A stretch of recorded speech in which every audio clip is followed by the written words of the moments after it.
Hello friends, आप सबका स्वागत है आपके अपने YouTube channel let's learn geography में। फ्रेंड्स, हम पढ़ रहे हैं इन्वायरमेंटल ज्योग्राफी, जिसकी आज हमारी क्लास नंबर 6 है और आज हम पढ़ेंगे जैव विविधता यानी कि बायोडाइवर्सिटी। तो चलिए स्टार्ट करते हैं। फ्रेंड्स, हमारा टॉपिक स्टार्ट करने से पहले हम ये 5-6 क्वेश्चन है एक बार वो देख लेते हैं। सबसे पहले देखिए, पिक्नोक्लाइन। पिक्नोक्लाइन क्या होता है? रेखाओं द्वारा किसी जलीय निकाय में घनत्व प्रवणता को मापा जाता है ना, वो रेखाएं कहलाती हैं पिक्नोक्लाइन। क्या है ये?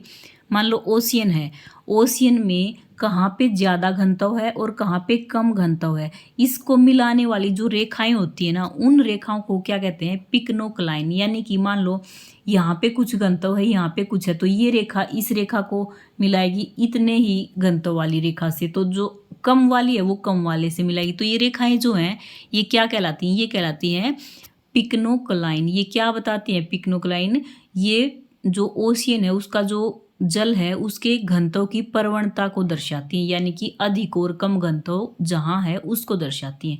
प्रवणता यानी कि मिनिमम और मैक्सिमम, यानी कि कहाँ पे अधिक है कहाँ पे कम है, ये होती है प्रवणता। अगला है हेलोक्लाइन।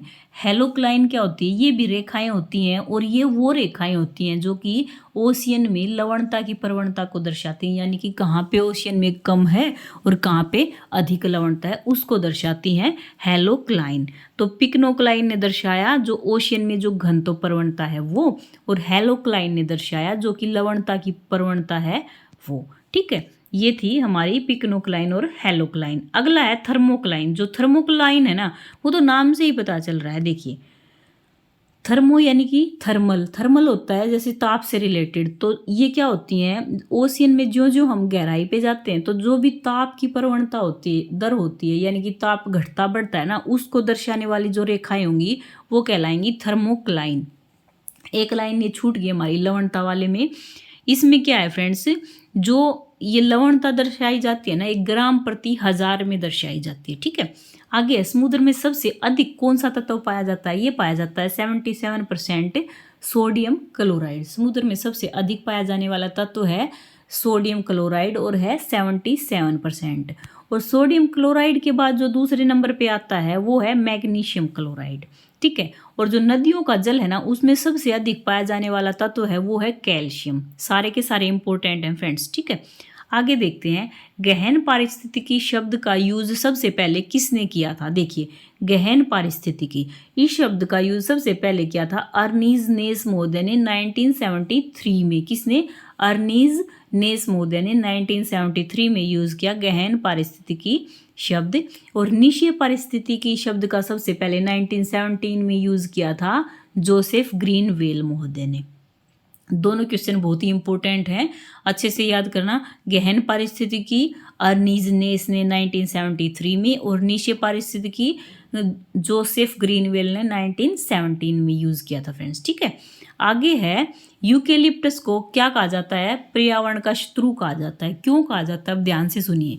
यूकेलिप्टस की जो जड़ें होती हैं ना वो अधिक गहराई तक जाके और जो पृथ्वी के नीचे गहराई वाला पानी है ना उसको सोख लेती हैं। तो जहाँ पे भी यूकेलिप्टस के पेड़ होंगे ना उसके आसपास पृथ्वी की गहराई में जो भी जगह थी जहाँ पे पानी था वो सूख जाती है। ठीक है, इसीलिए क्या कहते हैं? इसको कहते हैं पर्यावरण का शत्रु, क्योंकि आने वाले टाइम में वहाँ पे जहाँ पे यूकेलिप्टस के पेड़ हैं वहाँ पे जो नीचे जो गहराई में जो पानी था वो नहीं बचेगा। ठीक है, क्योंकि ये अपने भोजन के लिए उस पानी का यूज कर लेंगे। आगे है, पारिस्थितिकी असंतुलन का मूल कारण क्या है? वो है वन विनाश। अगर मान लो वन विनाश हो जाएगा तो पारिस्थितिकी असंतुलन होना ही होना है, क्योंकि वहाँ पे जो जीव थे वो नहीं रहेंगे और जो इसी तरह से जो फूड चेन थी वो खराब हो जाएगी और पारिस्थितिकी असंतुलन हो जाएगा। अब बढ़ते हैं, हमारा जो मेन टॉपिक है जैव विविधता बायोडाइवर्सिटी वो। तो चलिए स्टार्ट करते हैं। देखिए, किसी भी भौगोलिक क्षेत्र में जीवों की संख्या या विविधता को जैव विविधता कहते हैं। भौगोलिक क्षेत्र यानी कि किसी भी एक पर्टिकुलर क्षेत्र में जीवों की कितनी संख्या है और उसमें जो संख्या है उनमें विभिन्न प्रजाति के जो जीव हैं वो कितने हैं, तो इसे कहते हैं जैव विविधता। सबसे पहले जो जैव विविधता शब्द है वो यूज किया था W.G. रोसेन महोदय ने। किसने? W.G. रोसेन महोदय ने जैव विविधता जो वर्ड है वो सबसे पहले यूज किया था। और जैव विविधता का वर्गीकरण किया था हिटेकर महोदय ने। देखिए, हमने अब तक ये 3 क्वेश्चन पढ़े हैं। जैव विविधता किसको कहते हैं? वो है भौगोलिक क्षेत्र में जीवों की संख्या और विविधता। और जैव विविधता जो शब्द है उसका सबसे पहले यूज किसने किया? WG रोसेन महोदय ने। और जो जैव विविधता है उसका वर्गीकरण किसने किया? उसका वर्गीकरण किया हिटेकर महोदय ने। 3 पार्ट्स में डिवाइड किया जैव विविधता को, alpha beta gamma. Alpha beta gamma Whittaker महोदय ने ये 3 पार्ट्स किए जैव विविधता के। आगे देखिए, यूनाइटेड नेशन ऑर्गेनाइजेशन, यूएनओ का कंप्लीट नाम क्या है? United Nation Organisation. और जो 22 मई है ना उसको यूएनओ विश्व जैव विविधता दिवस के रूप में मनाती है। 22 मई को विश्व जैव विविधता दिवस के रूप में मनाती है यूएनओ। और अन्य कई देश है ना वो जैव विविधता मनाते हैं 29 दिसंबर को, लेकिन यूएनओ के अकॉर्डिंग 22 मई आंसर करेंगे हम। ठीक है, क्वेश्चन में यही आता है कि यूएनओ के अकॉर्डिंग विश्व जैव विविधता दिवस कब मनाया जाता है, तो हम लिखेंगे 22 मई को। ठीक है, अगला है भारत का पहला जैव विविधता जो सेंटर है वो कहाँ पे है? वो है जामनगर में, गुजरात में। कहाँ पे है? जामनगर में, गुजरात में। फुल फॉर्म है NCMB की, national central for marine biodiversity. ठीक है, जामनगर गुजरात में। और विश्व में सबसे अधिक सर्वाधिक जो जैव विविधता वो कहाँ पाई जाती है? वो पाई जाती है फ्रेंड्स उष्ण कटिबंधीय पेटी में, यानी कि 0 डिग्री, यानी कि इक्वेटर के आसपास। क्यों? क्योंकि जो इक्वेटर है वहाँ पे क्या है? बारिश अधिक होती है और वहाँ पे जो भूमध्य रेखीय वन है वो पाए जाते हैं, जो कि बहुत घने वन हैं और वहाँ पे बहुत सारे जीव रहते हैं, विविध प्रजातियाँ पाई जाती हैं और संख्या भी अधिक पाई जाती है, क्योंकि वहाँ पे पेड़ों की संख्या अधिक है और जीवों को अपना भोजन अच्छे से मिल जाता है। ठीक है, सबसे अधिक जैव विविधता उष्णकटिबंधीय पेटी में 0 डिग्री इक्वेटर में है। आगे देखते हैं, पर्वतीय क्षेत्रों के उच्च अक्षांशों में जैव विविधता अधिक है या घाटी में? क्वेश्चन है कि जो पर्वतीय क्षेत्र हैं उनमें उच्च अक्षांशों में जैव विविधता अधिक होगी या घाटी में होगी, तो आंसर होगा घाटी में जैव विविधता अधिक पाई जाएगी। नेक्स्ट क्वेश्चन है, इंडिया के केरला में शांत घाटी में और उत्तराखंड में फूलों की घाटी जो कि चमोली है वहां पे जैव विविधता सबसे अधिक पाई जाती है। तो क्वेश्चन आ जाए, इंडिया में सबसे अधिक जैव विविधता है केरला में शांत घाटी में और उत्तराखंड की फूलों की घाटी में। आगे है फ्रेंड्स, हॉटस्पॉट किसे कहते हैं? इंपॉर्टेंट है, इसको भी ध्यान से देखना। देखिए, किसी विशेष क्षेत्र में जीवों की कितनी अधिक जातियां हैं या एक ही प्रजाति के जीवों की कितनी पर्याप्तता है। ये कह रहा है कि मान लो कोई भी एक पर्टिकुलर क्षेत्र है उसमें कितने अधिक जीव रह रहे हैं, या तो ये, या फिर मान लो एक ही प्रजाति है लेकिन वो कितने अधिक जीव हैं उस एक प्रजाति के, ये है हॉटस्पॉट। और जो हॉटस्पॉट होता है ना इसमें क्या होता है, जो स्थानीय प्रजातियां होती है ना जीवों की उनकी संख्या अधिक होती है। ठीक है, नेक्स्ट क्वेश्चन है, 1988 में नॉर्मन मारियस महोदय ने सबसे पहले हॉटस्पॉट शब्द का यूज किया था। किसने? नॉर्मन मारियस महोदय ने 1988 में सबसे पहले हॉटस्पॉट शब्द का यूज किया था। इंपॉर्टेंट है फ्रेंड्स, ध्यान रखना इसका। आगे देखिए, इंडिया में कहाँ कहाँ है हॉटस्पॉट? ये हैं जो पश्चिमी घाट है वहाँ पे, और जो पूर्वी हिमालय है ना जिस साइड, जो 7 सिस्टर्स वाले जो भी ये हमारे स्टेट है यहाँ पे, और भारत और म्यांमार की जो सीमा है ना यहाँ पे सबसे अधिक हॉटस्पॉट पाए जाते हैं। और भारत और म्यांमार की सीमा पर तो सबसे अधिक लोकल प्रजातियां भी पाई जाती हैं। आगे है, जो हॉटस्पॉट हैं वो किस कारण से विलुप्त हो रहे हैं? वो कारण कौन से? सबसे पहला है प्राकृतिक आवासों का विनाश, यानी कि जो भी प्राकृतिक वन थे आजकल उनकी कटाई की जा रही है, वो कम हो रहे हैं, जिसकी वजह से जो पशु हैं वहाँ पे, जो भी जातियाँ हैं उनको भोजन नहीं मिल पा रहा है और धीरे धीरे उनका जो फूड चेन वाला सिस्टम है वो भी खराब हो रहा है, और इस वजह से हॉटस्पॉट हैं वो विलुप्त होने की कगार पर हैं। नेक्स्ट है प्राकृतिक संसाधनों का दोहन, इसमें भी जो वन वगैरह हैं यही आ जाते हैं। और क्या है, जैसे मान लो जो पानी के एरियाज हैं वहाँ पे पानी को ज़्यादा यूज़ कर लिया गया, खेती के लिए पानी की कमी आ गई, तो जो जीव हैं उनको पीने के लिए पानी नहीं उपलब्ध होगा और धीरे धीरे वो मरने लग जाएंगे। ठीक है, नेक्स्ट है विदेशी प्रजातियों का आगमन। विदेशी जो प्रजातियां हैं उनके आने से जो स्थानीय जो भी जनजातियां थी, जीवों की जो भी प्रजातियां थी, तो क्या हो गया, उन प्रजातियों को भोजन नहीं मिल पाएगा, भोजन की कमी के कारण धीरे धीरे वो विलुप्त होते जा रहे हैं। नेक्स्ट है वन क्षेत्रों में कमी। जो वन क्षेत्र हैं उनमें कमी होगी तो उनके घरों की कमी हो जाएगी, और घर नहीं रहेंगे तो वो कहाँ पे रहेंगे, न उनको भोजन मिलेगा न ही उनको आवास मिलेगा, तो धीरे धीरे वो विलुप्त हो जाएंगे। नेक्स्ट है वैज्ञानिक तरीके से खेती करना। अवैज्ञानिक तरीके से जो अगर मान लो अवैज्ञानिक तरीके से खेती करेंगे तो कौन सी होती है, ये होती है स्थानांतरी या फिर काटो और जलाओ। इसमें कतरन एवं दाह वाली जो नीति होती है वो अपनाते हैं, यानी कि जो भी लोग हैं वो जंगल में जाएंगे, जंगलों को साफ करेंगे, साफ करके वहाँ पे आग वगैरह लगा के और उस खेती को यूज़ करेंगे अपनी फसल उगाने के लिए। फिर जब उसकी उपजाऊ शक्ति कम हो जाएगी तो अगली जगह चले जाएंगे। तो इस प्रकार से वनों का विनाश हो रहा है, और जो भी वहाँ पे मुख्य मुख्य प्रजातियाँ हैं वो धीरे धीरे, वो पशु हैं वो मरते जाएंगे और विलुप्त होते जाएंगे। आगे एक दो क्वेश्चन है ये कि इंडिया है उसमें उत्तरी पूर्वी राज्य में जो स्थानांतरित कृषि है उसको क्या कहा जाता है, झूम कृषि कहा जाता है स्थानांतरित कृषि को, जो उत्तर पूर्वी राज्य है वहाँ पे। और मैक्सिको में स्थानांतरित कृषि को या फिर झूम कृषि को कहा जाता है मिल्पा कृषि। ठीक है, आगे देखते हैं। देखिए, पृथ्वी पर एक जीव की प्रजाति की जो औसत आयु है वो होती है 10 से 40 लाख साल।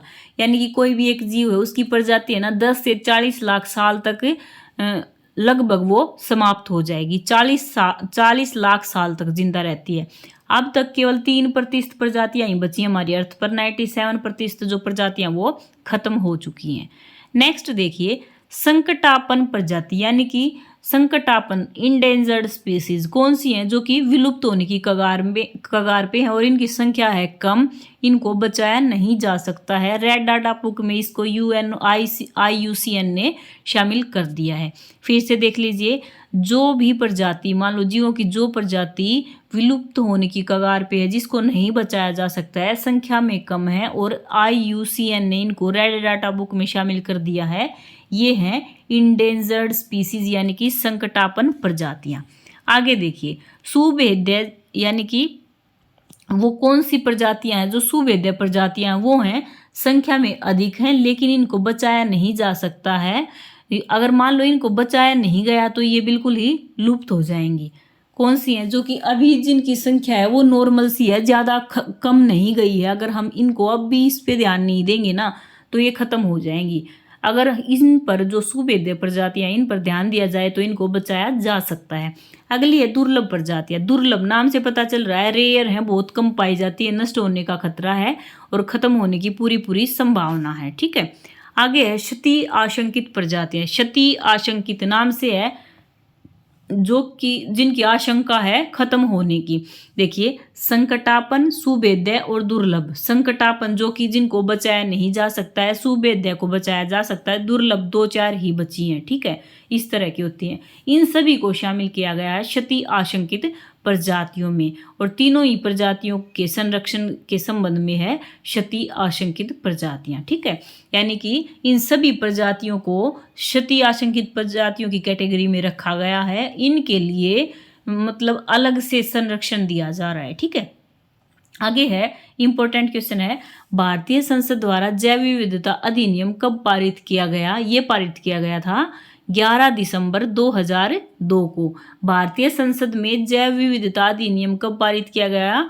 11 दिसंबर 2002 को। आगे है फ्रेंड्स, भारत वन्य जीव संरक्षण अधिनियम कब पारित किया गया? 9 सितंबर 1972 को। 9 सितंबर 1972 को पारित किया गया था भारत वन्य जीव संरक्षण अधिनियम।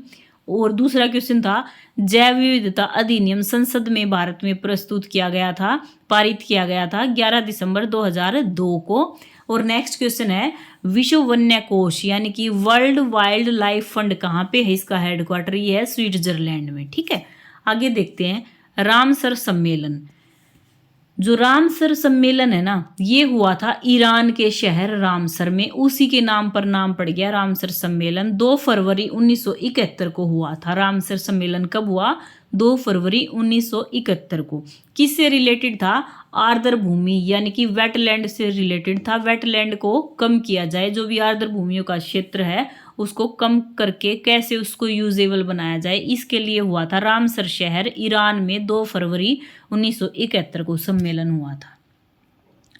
आगे है फ्रेंड्स, वेटलैंड या आर्द्र भूमि किसे कहते हैं? जो जमीन दलदली होती है ना उसको कहते हैं वेटलैंड। कैसे होती है देखिए, मान लो ये है, ये वो सैंड है, रेत है। रेत में जब हम पानी डालते जाते हैं और वो बिल्कुल पतला सा हो जाता है ना, बह के चलने जैसा हो जाता है, दलदला सा होता है, ठीक है। वैसी होती है आर्द्र भूमि, ठीक है। उसमें न तो खेती की जा सकती है, न ही हम उसके ऊपर घर बना के रह सकते हैं। ये बिल्कुल ही यूजलेस हो जाती है ये भूमि। आगे है विश्व आर्द्र दिवस कब मनाया जाता है? 2 फरवरी को मनाया जाता है विश्व आर्द्र दिवस। विश्व आर्द्र दिवस 2 फरवरी। नेक्स्ट क्वेश्चन है आर्द्र भूमि से रिलेटेड क्रियान्वयन कब किया गया? ये किया गया 1975 में, यानी कि जो भी आर्द्र भूमियां है ना उनकी ओर ध्यान दिया गया था ज़्यादा 1975 में।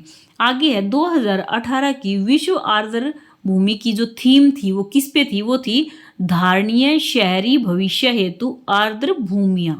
क्या थी 2018 की वेटलैंड की थीम? धारणीय शहरी भविष्य हेतु आर्द्र भूमियां। नेक्स्ट क्वेश्चन है फ्रेंड्स, भारत में जो आर्द्र भूमियां हैं वो कहाँ कहाँ हैं? सबसे पहले नाम आता है कच्छ के रण का, जो कि गुजरात में है। वहाँ पे सबसे अधिक वेटलैंड्स पाई जाती हैं क्योंकि वहाँ पे है ओशियन, और ओशियन से लगती जो भूमियां हैं वहाँ पे वो सबसे अधिक दलदली हो चुकी हैं, सबसे अधिक आर्द्र हो चुकी हैं।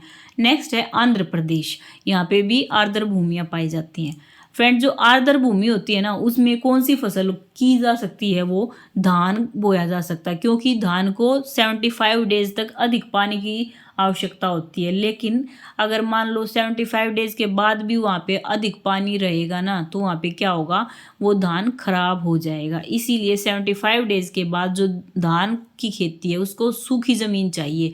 इसलिए हम अभी जब तक जो वेटलैंड है ना उसके ऊपर अगर हम कोई अलग से हम इसका सुधार नहीं करेंगे तो हम वहाँ पे धान भी नहीं बो सकते हैं। तो क्या किया जा रहा है, अब जो वेटलैंड्स हैं उन पर ध्यान दिया जा रहा है क्योंकि जो लैंड एरिया है वो हमें क्या हो गया है, कम वो हो गया है। जैसे जो जनसंख्या पॉपुलेशन है वो बढ़ गई है तो लैंड एरिया रह गया कम, लैंड एरिया कम रह गया तो हम क्या करेंगे, कहीं ना कहीं से ऑप्शन ढूंढेंगे। हमें दिखाई दी कि वेटलैंड है, वेटलैंड खाली पड़ी है, वहाँ पे कुछ नहीं हो रहा है। अगर हम उनको सुधार लेंगे तो कम से कम खेती कर लेंगे या फिर वहाँ पे कुछ ना कुछ कर सकते हैं हम, ठीक है, वो यूजेबल हो जाएगी। इसीलिए जो आर्द्र भूमि है उसको जल्दी से जल्दी सुधार के लिए उसके ऊपर काम किया जा रहा है फ्रेंड्स। तो ये था हमारा बायोडाइवर्सिटी का टॉपिक। अगर आपको ये टॉपिक अच्छा लगा हो तो लाइक, शेयर, कमेंट और सब्सक्राइब करना फ्रेंड्स। और एक एक पॉइंट बहुत ही इम्पोर्टेंट है, इससे बाहर आपको जैव विविधता के जो भी टॉपिक हैं उसमें से कुछ भी नहीं मिलेगा, बस यही पढ़ लेना, इससे ज़्यादा पढ़ने की ज़रूरत नहीं है। और आगे आगे जो एस्टेट वगैरह आ रहे हैं ना उनमें भी ये इंपॉर्टेंट टॉपिक है, इनमें से क्वेश्चन बहुत आते हैं फ्रेंड्स। Bye bye.